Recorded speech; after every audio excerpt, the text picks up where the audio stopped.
দশম শ্ৰেণী বিজ্ঞানৰ ক্লাছত তোমালোকক স্বাগতম জনাইছো। ছাত্ৰ ছাত্ৰীসকল, আমি যে জীৱন প্ৰক্ৰিয়া পাঠ চেপ্টাৰটো পঢ়ি আছিলো, কি পঢ়িলো মনত আছে নে পাহৰিছা? আশা কৰো মনত আছে। গতিকে এতিয়ালৈকে আমি কি প্ৰক্ৰিয়া পঢ়িলো? পাচন প্ৰক্ৰিয়া পঢ়িলো, তাত আমি পাচন তন্ত্ৰটো শিকিলো মানৱৰ। তাৰপিছত পৰিবহন তন্ত্ৰ, সাৰ্কুলেশ্যন মনত আছে নে? তাৰপিছত আমি কি পঢ়িলো? শ্বসন প্ৰক্ৰিয়া আৰু মানৱৰ শ্বসন তন্ত্ৰটো আমি ভালদৰে বুজি পালো। বিভিন্ন ভাগসমূহখিনি আমি বুজি পালো ইতিমধ্যে। ষ্টুডেণ্টছ, আজি এটা আমি নতুন প্ৰক্ৰিয়া শিকিবলৈ ওলাইছো। ঠিক আছে? তাৰ আগত মই তোমালোকক এটা প্ৰশ্ন কৰিম। ঠিক আছে? চোৱাচোন ষ্টুডেণ্টছ, আমাৰ শৰীৰত উৎপন্ন হোৱা বৰ্জিত পদাৰ্থবোৰ কি হয়? কেতিয়াবা ভাবিছানে? আমাৰ শৰীৰত উৎপন্ন হোৱা বৰ্জিত পদাৰ্থবোৰ, যোনবোৰ বিপাকীয় বৰ্জিত পদাৰ্থবোৰ কি হয়? ঠিক আছে? গতিকে মই আশা কৰো অলপ সকলো ধৰিব পাৰিছা যে আমি কি প্ৰক্ৰিয়া পঢ়িব ওলাইছো, হয়নে নহয়? গতিকে আহা ষ্টুডেণ্টছ, আজি আমি কি পঢ়িব ওলাম? ৰেচন প্ৰক্ৰিয়া, প্ৰাণীৰ ৰেচন প্ৰক্ৰিয়া, মানে এক্সক্ৰিশ্যন। ঠিক আছে ষ্টুডেণ্টছ? গতিকে আগবাঢ়ি যাওঁ। কি দেখিছা ষ্টুডেণ্টছ? দুটা অংগ দেখিছানে? এটা হ'ল যকৃত আৰু এটা হৈছে ইন্টেষ্টাইন, অন্ত্ৰ। ঠিক আছে? এই দুটা ভাগ আমি দেখিছো। মানে এইটো হৈছে যকৃত, এইখিনিত হৈছে অন্ত্ৰ। ঠিক আছে? এতিয়া চোৱাচোন ষ্টুডেণ্টছ, ইয়াত এটা প্ৰক্ৰিয়া হ'ব। কি হ'ব? ইয়াত এটা প্ৰক্ৰিয়া হ'ব। গতিকে চাওচোন কি হয় সেই প্ৰক্ৰিয়াটো। ঠিক আছে? চোৱা ষ্টুডেণ্টছ, আমি যি খাদ্য খাওঁ, খাদ্যত বিভিন্ন ধৰণৰ পোষক দ্ৰব্য থাকে, হয়নে? বিভিন্ন উপাদান থাকে। সেই উপাদানবোৰ ৰক্তৰ জৰিয়তে ৰক্তত প্ৰবাহ কৰে, হয়নে নহয়?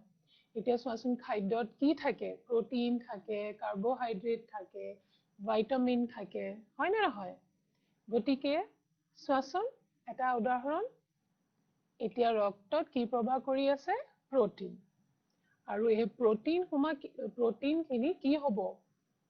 ভাঙি পৰিব আমাইনো এচিডলৈ, হয়নে নহয়? গতিকে চোৱাচোন, যেতিয়া আন্তৰিক কোষসমূহ যেতিয়া প্ৰটিনখিনি সোমায়গে, তেতিয়া কি হ'ব? প্ৰটিন ভাঙি পৰিছে, মানে পাচন হ'ব আৰু কি প্ৰস্তুত হ'ব? আমাইনো এচিড। ঠিক আছে? প্ৰটিনৰ পৰা কি হ'ল? আমাইনো এচিড। আৰু এইখিনি ক'ত হৈছে ষ্টুডেণ্টছ? এইখিনি হৈছে আন্তৰিক কোষসমূহ। ঠিক আছে? এইখিনি এয়া কাৰ্য, প্ৰটিন যেতিয়া ডাঙৰ প্ৰটিন যেতিয়া আমাইনো এচিডলৈ পৰিণত হয়, সেইখিনি আমাৰ ষ্টমকতো হয়, পাকস্থলীতো হয়। ঠিক আছে? আৰু অন্ত্ৰতো হয়, মানে ইন্টেষ্টাইনতো হয়। ঠিক আছে? এতিয়া কি পালো? প্ৰটিনৰ পৰা আমাইনো এচিড পালো। তাৰপিছত কি হ'ব? চোৱাচোন ছাত্ৰ ছাত্ৰীসকল, দেখিছানে? সেই আমাইনো এচিডখিনি আকৌ ৰক্ত নলিকাৰ দ্বাৰা ৰক্তৰ লগত প্ৰবাহ কৰিছে আৰু এতিয়া ক'ত গৈছে চোৱাচোন? চোৱাচোন ক'ত গৈ আছে? অন্ত্ৰৰ পৰা, আন্তৰিক কোষসমূহৰ পৰা সেই আমাইনো এচিডখিনি ক'ত প্ৰৱেশ কৰিছে? যকৃত, লিভাৰত। ঠিক আছে? দেখা পাইছা?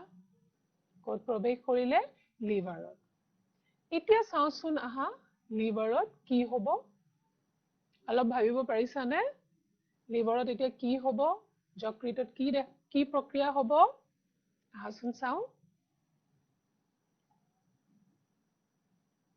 দেখিছা তোমালোকে? এই আমাইনো এচিডখিনি ক'ত আছিলে? ৰক্তত প্ৰবাহ কৰি আছিলে। ঠিক আছে? সেই আমাইনো এচিডখিনি যকৃত কোষসমূহ গৈ পালেগে, যকৃতত প্ৰৱেশ কৰিলে। তাৰপিছত কি হ'ল? amino acidৰ পৰা amino group পৃথক হৈ গ'ল তাৰ লগত হাইড্ৰোজেন আয়ন সংযোগ হৈ পেলাই কিহৰ সৃষ্টি কৰিলে কি দেখা পাইছা ammonia ঠিক আছে ইয়াৰ পৰা কি আহিছিলে ইয়াত amino acid তাৰ পৰা কি ওলাই গৈছিলে ammonia group আৰু তাত কি সংযোগ হৈছিলে হাইড্ৰোজেন আৰু কি প্ৰস্তুত কৰিলে ammonia ঠিক আছে গতিকে এই প্ৰক্ৰিয়াটো কোৱা হয় ডিএমাইনেশন মানে এমিনো এসিডৰ বিভাজন ঠিক আছে ষ্টুডেন্টস মনত থাকিব প্ৰটিনৰ পৰা কি পালো আমি এমাইনো এসিড এখিনি কোড হৈ আছিল প্ৰটিনৰ পৰা এমাইনো এসিড আন্ত্ৰিক কোষসমূহত তাৰ পিছত সেই এমাইনো এসিড খিনি কোড প্ৰৱেশ কৰিলে সেই এমাইনো এসিড খিনি তাৰ পিছত যকৃতত প্ৰৱেশ কৰিলে আৰু যকৃতত কি হল কি প্ৰণালী হল তাত এমাইনো এসিডৰ পৰা আমিনো গ্ৰুপ NH2 পৃথক হল ঠিক আছে আৰু মানে এমাইনো এসিডৰ বিভাজন হল আৰু হে আমিনো গ্ৰুপৰ লগত হাইড্ৰোজেন আয়ন সংযোগ হৈ পেলে অ্যামোনিয়া সৃষ্টি কৰিলে কিহৰ প্ৰস্তুত কৰিলে অ্যামোনিয়া গতিকে আমি ক'ব পাৰো নে এই প্ৰক্ৰিয়াটো কি হয় কি আছিল চাওচোন আৰু এবাৰ আমিনো এসিড আছিল প্ৰটিনৰ পৰা আমি এমাইনো এসিড পাইছিলো তাৰ পিছত এমিনো গ্ৰুপ আমিনো কাৰ্যকৰীমূলক পৃথক হল তাৰ লগত হাইড্ৰোজেন আয়ন সংযোগ হল আৰু কি প্ৰস্তুত কৰিলে অ্যামোনিয়া ঠিক আছে অ্যামোনিয়াটো হৈছে নাইট্ৰোজেন যুক্ত বৰ্জিত পদাৰ্থ আৰু লিভাৰত বা যকৃতত এনেকুৱা এটা প্ৰণালী আছে যোনটোৱে এই অ্যামোনিয়াটো আৰু দুটা নাইট্ৰোজেন যুক্ত পদাৰ্থলৈ পৰিণত কৰে ঠিক আছে গতিকে এই অ্যামোনিয়াটো আকৌ কি হৈ যাব ইউৰিয়া আৰু ইউৰিক এসিড গতিকে তিনটা বস্তু মনত ৰাখিবা অ্যামোনিয়া ইউৰিয়া ইউৰিক এসিড ঠিক আছে অলপ বুজি পাইছানে গতিকে আমি ক'ব পাৰো যে এমিনো এসিড বিভাজন প্ৰক্ৰিয়াটো হৈছে এমিনো এসিডৰ পৰা এমিনো কাৰ্যকৰী মূলকৰ অপসাৰণ ঠিক আছে এতিয়া চোৱাচোন এই প্ৰক্ৰিয়াটো মানে এমিনো এসিড বিভাজন প্ৰক্ৰিয়াটো মানে ডিএমাইনেশন প্ৰক্ৰিয়াটো আমি তিনি বিধৰ নাইট্ৰোজেন যুক্ত বৰ্জিত পদাৰ্থ পালো হয়নে ষ্টুডেন্টস কেটা পদাৰ্থ পালো তিনটা কি আছিলে এমোনিয়া ইউৰিয়া আৰু ইউৰিক এসিড ঠিক আছে গতিকে আহাচোন চাও এই তিনটা পদাৰ্থ গতিকে নাইট্ৰোজেন যুক্ত বিপাকীয় বৰ্জিত পদাৰ্থ ঠিক আছে গতিকে তিনটা পালো এমোনিয়া তাৰ পিছত ইউৰিয়া ইউৰিক এসিড আৰু ইউৰিয়া ঠিক আছে এই তিনটা হৈছে নাইট্ৰোজেন যুক্ত বৰ্জিত পদাৰ্থ এতিয়া আগবাঢ়ি যাও ষ্টুডেন্টস এই তিনটা বস্তু মনত ৰাখিবা ঠিক আছে টান পাইছা নেকি মনত ৰাখিবলৈ সহজ হয় হয়নে নহয় এতিয়া চোৱাচোন এটা কথা তোমালোকে চিন্তা কৰিবা যে যকৃতে ইউৰিয়া উৎপন্ন কৰে কি উৎপন্ন কৰে ইউৰিয়া ঠিক আছে আৰু যকৃত আৰু বেলেগ কি কাম থাকে ঠিক আছে অলপমান তোমালোকে এইবোৰ ভাবিবা এতিয়া চোৱাচোন মই কিছুমান উদাহৰণ দেখাম তোমালোকক জীৱ-জন্তুৰ উদাহৰণ এটো হৈছে এমিবা এককোষী এককোষী প্ৰাণী এমিবা ঠিক আছে তোমালোকে জানাই আৰু চাওচোন কেইটামান উদাহৰণ মিছা মাছ আৰু চাও অক্টোপাছ দেখিছানে না অক্টোপাছ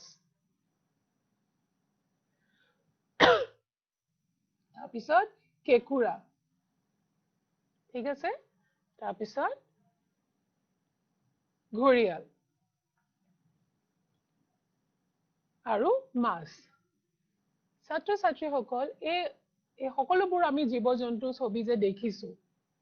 ঠিক আছে কিয় বাৰু ভাবিব পাৰিছানে অলপ চিন্তা কৰিব পাৰিছানে কি আছে ইয়াত সাদৃশ্য ঠিক আছে ইয়াত কি হয় চাচোন এই জীৱসমূহে বৰ্জিত পদাৰ্থৰ ৰূপত এমোনিয়া প্ৰস্তুত কৰে কি প্ৰস্তুত কৰে এমোনিয়া মনত থাকিব এই সকলোবোৰ জীৱসমূহে বৰ্জিত নাইট্ৰজেন যুক্ত বৰ্জিত পদাৰ্থৰ ৰূপত কি প্ৰস্তুত কৰে এমোনিয়া ঠিক আছে মনত ৰাখিবা এই উদাহৰণবোৰ মনত ৰাখিবা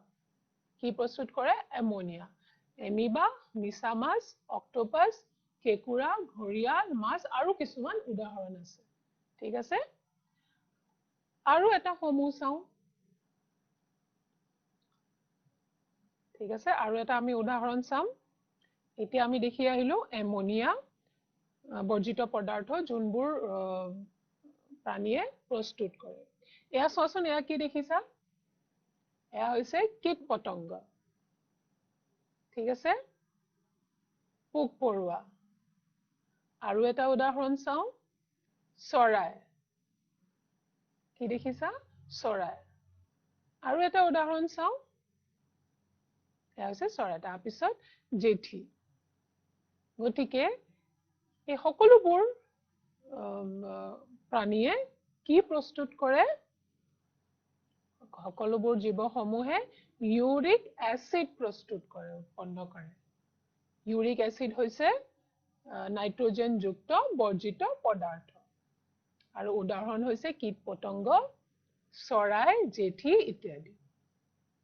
ঠিক আছে আগতত আমি এমোনিয়া এটো পালো ইউৰিক এচিড আৰু এটা উদাহৰণ চাই লওঁ কি দেখিছা নাহৰ ফুটুকি বাঘ হাতী ঘোঁৰা আৰু মানুহ ঠিক আছে গতিকে এই জীৱসমূহে বৰ্জিত পদাৰ্থৰ ৰূপত কি উৎপন্ন কৰে ইউৰিয়া ঠিক আছে গতিকে এমোনিয়া পালো ইউৰিক এচিড আৰু ইউৰিয়া উৎপন্ন কৰা আমি কিছুমান উদাহৰণ দেখিলো জীৱসমূহৰ উদাহৰণ দেখিলো হয়নে আৰু এবাৰ চাই লওঁচোন সেই উদাহৰণ গিটা প্ৰথমে আমি পাইছিলো এমিবা মিছা মাছ অক্টোপাছ কেকুৰা ঘৰিয়াল মাছ মনত আছেনে কোনটো বৰ্জিত পদাৰ্থ উৎপন্ন কৰে এমোনিয়া আৰু যেহেতু এমোনিয়া উৎপন্ন কৰে আমি ইয়াক কি বুলি কওঁ এমোনোটেলিক জীৱসমূহ ঠিক আছে যেহেতু এমোনিয়া বৰ্জিত পদাৰ্থৰ ৰূপত উৎপন্ন হয় ইয়াত আৰু সেইবাবে আমি এইবোৰ সকলোবোৰ জীৱসমূহক কি বুলি কওঁ এমোনোটেলিক জীৱসমূহ ঠিক আছে মনত থাকিব দ্বিতীয়টো আমি কি চাইছিলো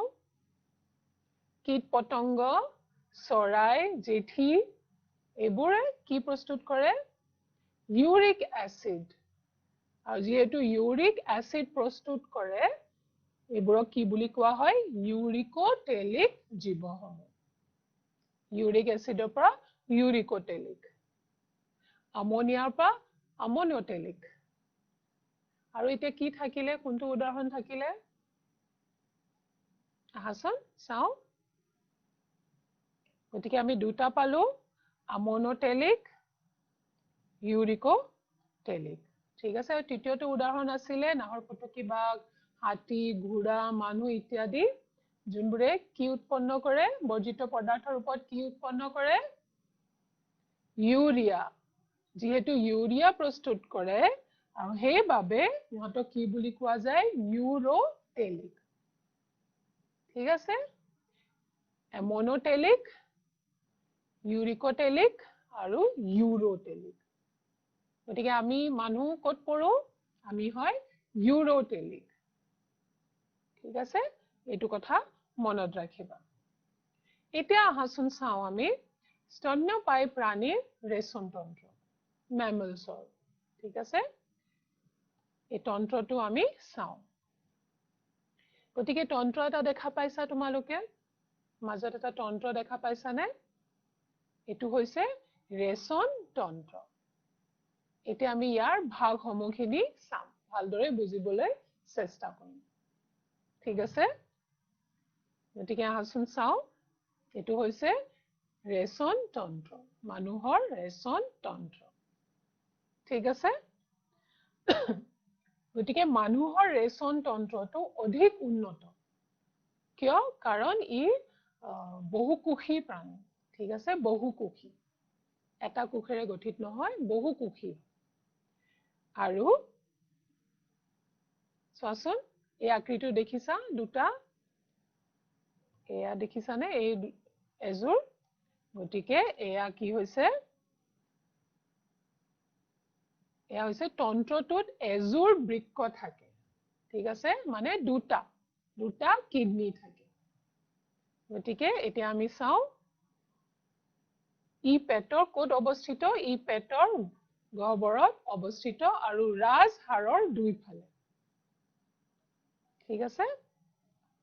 এতিয়া চাও বৃক্কৰ আকৃতিটো চোৱাচোন ষ্টুডেন্টস এই বৃক্কৰ আকৃতি বিনৰ নিচিনা লাগিছে নে নাই আমি যে খাও বিন মা গতিকে বিনৰ নিচিনা লাগিছে নে নাই আৰু ই 10 সেন্টিমিটাৰ দৈৰ্ঘ্য হয় আৰু গাৰ বাদামী বৰ্ণৰ ৰংটো বাদামী ৰং চোৱাচোন অলপমান এনেকুৱা হয় নে ঠিক আছে এতিয়া এই দুডাল দেখিছানে নলী এটো হল বৃক্ক তাৰপিছত এই নলী দুডাল দেখিছানে গতিকে এয়া কি এয়া হৈছে মূত্ৰবাহী নলী ঠিক আছে অলপ পিছত আমি এইবোৰৰ কাৰ্যবোৰ কি এইখিনি আমি জানিম গতিকে আগতে নামবোৰ চাই লওঁ ভাগসমূহৰ নামখিনি আমি চাই লওঁ গতিকে বৃক্ক তাৰপিছত মূত্ৰবাহী নলী মূত্ৰবাহী নলীৰ সহায়ত মূত্ৰথলীত স্থানান্তৰিত হয় এতিয়া মূত্ৰথলী কোনটো এই তল ভাগটো হৈছে মূত্ৰথলী ঠিক আছে ষ্টুডেন্টস আৰু অস্থায়ীভাৱে সঞ্চিত হোৱাৰ পাছত মূত্ৰ নিষ্কাশন নলীৰ দ্বাৰা নিৰ্গত হয় নিষ্কাশন নলী কোনটো হয় মূত্ৰথলীৰ তলত থাকে নিষ্কাশন নলী গতিকে মূত্ৰথলীত অলপ সময়ৰ বাবে অস্থায়ীভাৱে মূত্ৰ সঞ্চিত হৈ থাকে আৰু নিষ্কাশন নলীৰ দ্বাৰা ই নিৰ্গত হৈছে নিষ্কাশন হৈছে ঠিক আছে এটো কথা এই ভাগসমূহগিটা মনত ৰাখিবা এতিয়া এটো চাও বৃক্কৰ ভিতৰৰ ভাগসমূহখিনি আমি চাও ঠিক আছে ষ্টুডেন্ট ছাত্ৰ ছাত্ৰীসকল দেখিছানে আকাৰটো কেনেকুৱা গতিকে এই ইয়াৰ কি ভাগ আছে এই বৃক্কৰ কি ভাগ আছে এইখিনি আমি চাই লম গতিকে প্ৰথমে বাহিৰৰ ভাগটো ঠিক আছে এটো হল বহিৰ্ভাগ ইয়াক কি বুলি কোৱা যায় কৰ্টেক্স কি কোৱা যায় কৰ্টেক্স তাৰ ভিতৰৰ ভাগটো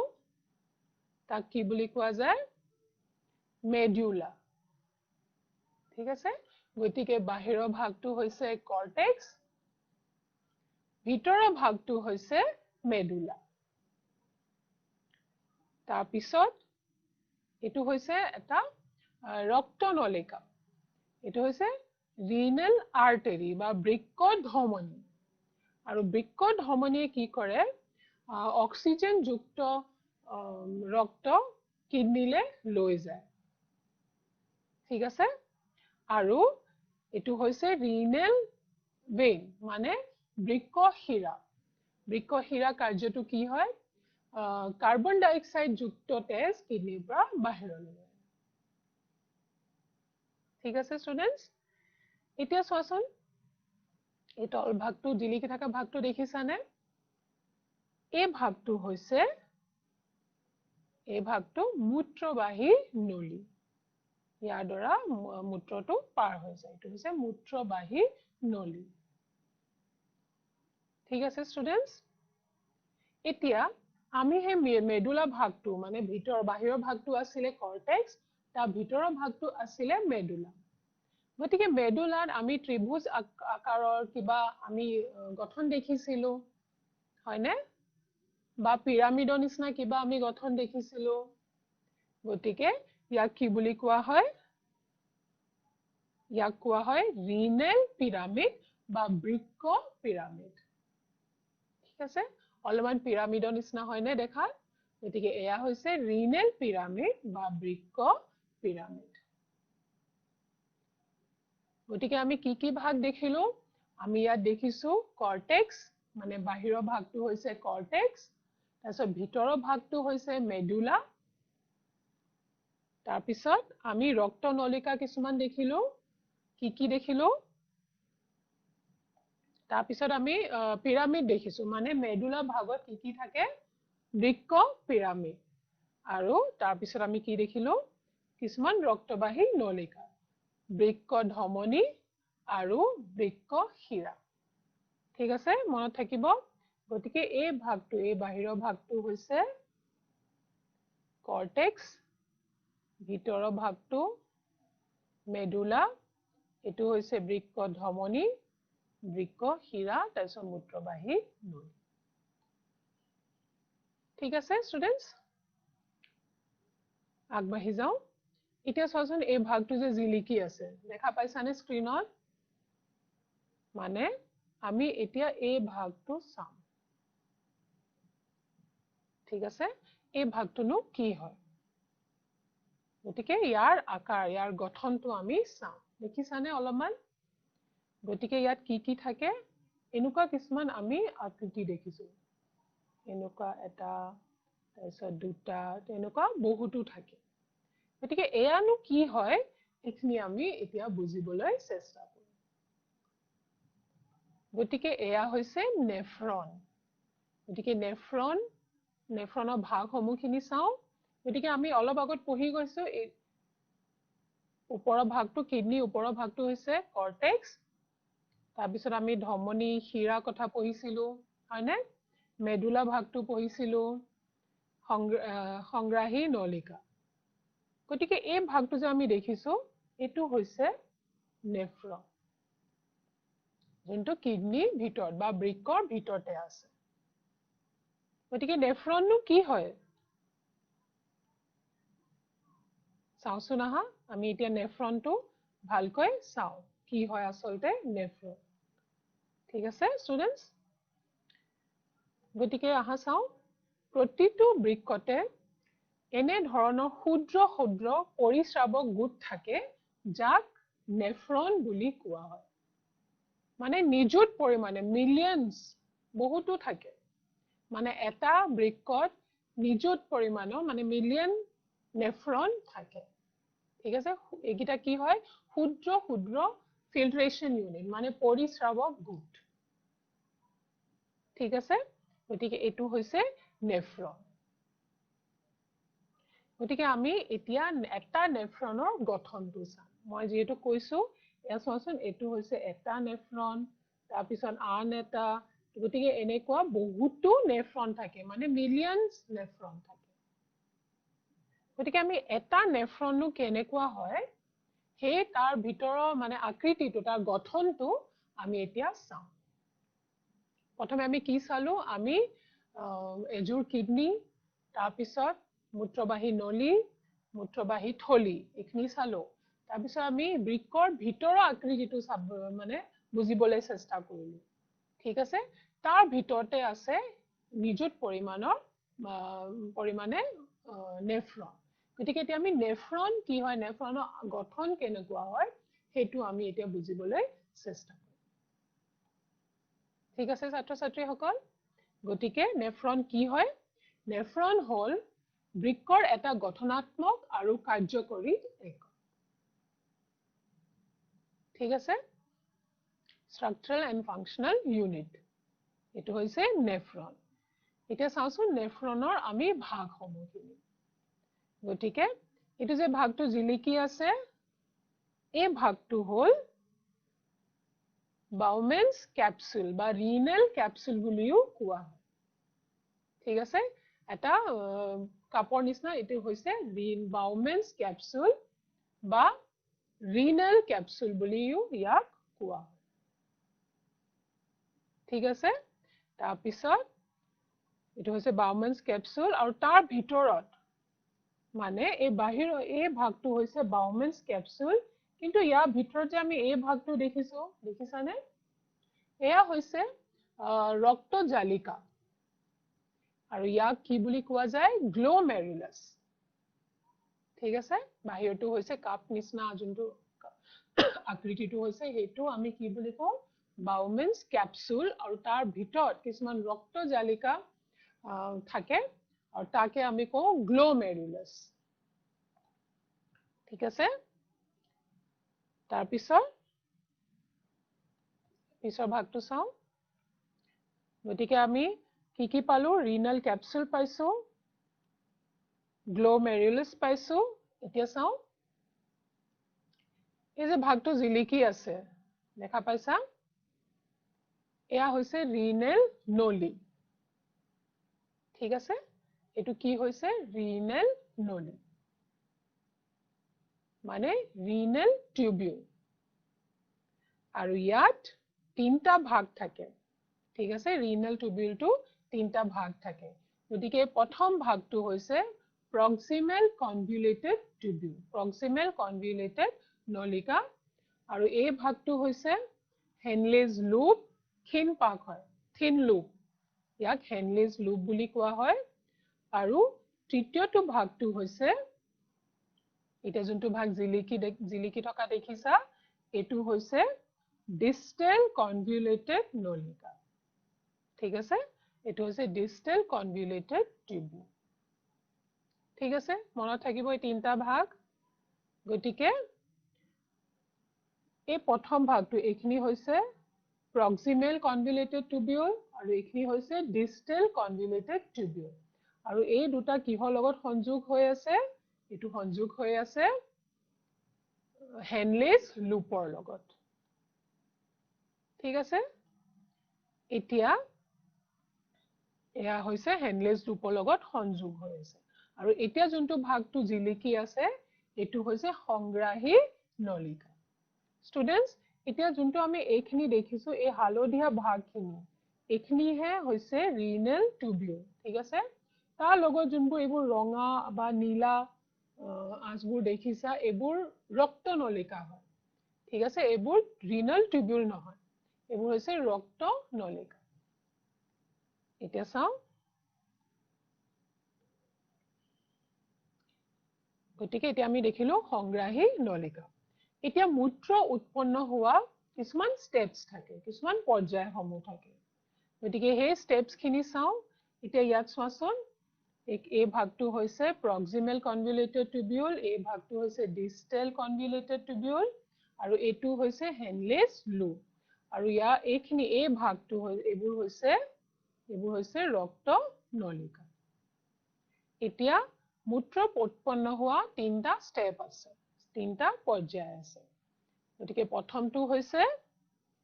গ্লোমেৰুলাছ পৰিস্ৰাৱণ তাৰ পিছত নিৰ্বাচিত বস্তুৰ পুনঃ শোষণ আৰু তৃতীয়টো হৈছে নলিকাৰ নিৰ্গমন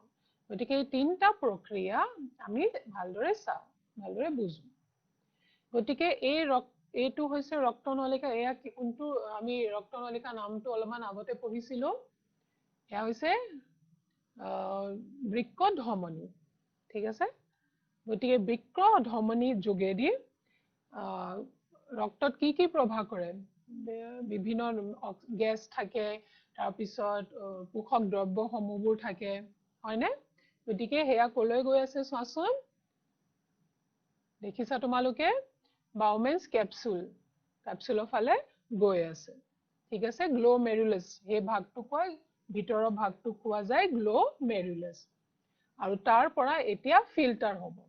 পৰিস্ৰাৱণ হ'ব কি তাৰ পৰা ওলাই যাব চোৱাচোন ষ্টুডেন্টস ইয়াত দেখিছানে এটো এটা ফিল্টাৰৰ নিচিনা ঠিক আছে এইখিনিৰ পৰা কিছুমান বস্তু ইয়ালে ওলাই যাব ৰক্ত কোষ ওলাই নাযায় দেই কিছুমান পোষক দ্ৰব্য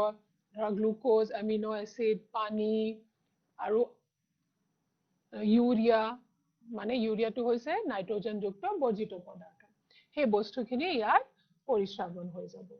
আৰু এইটো প্ৰক্ৰিয়াটোক এই ভাগটোক এই ষ্টেপটোক কি বুলি কোৱা যায় গ্লোমেৰুলাছ পৰিস্ৰাৱ তাৰ পিছত চোৱাচোন এই পৰিস্ৰাৱন হোৱা বস্তুখিনি এতিয়া সেই নলীদ্বী পাৰ হৈ আছে ৰিনেল টিউবুলেদি পাৰ হৈ আছে আৰু চোৱাচোন কি হ'ব কিছুমান আৱশ্যকীয় উপাদানবোৰ যেনেকৈ গ্লুকোজ পানী এমিনো এচিড ৰক্ত নলিকাই শোষণ কৰি ল'ব আৰু ইয়াক কোৱা হয় নিৰ্বাচিত পুনঃ শোষণ ঠিক আছে এইটো হ'ল দ্বিতীয় ভাগ তাৰপিছত চোৱা ষ্টুডেণ্টছ আৰু সেইখিনি বাকি থকা বস্তুখিনি আকৌ সেই টিউবিউলটো দি পাৰ হৈ গৈ আছে এতিয়া হেনলেজ লুপ গৈ পাইছে চোৱাচোন এতিয়া পানীখিনি ৰক্তে শুহি ল'ব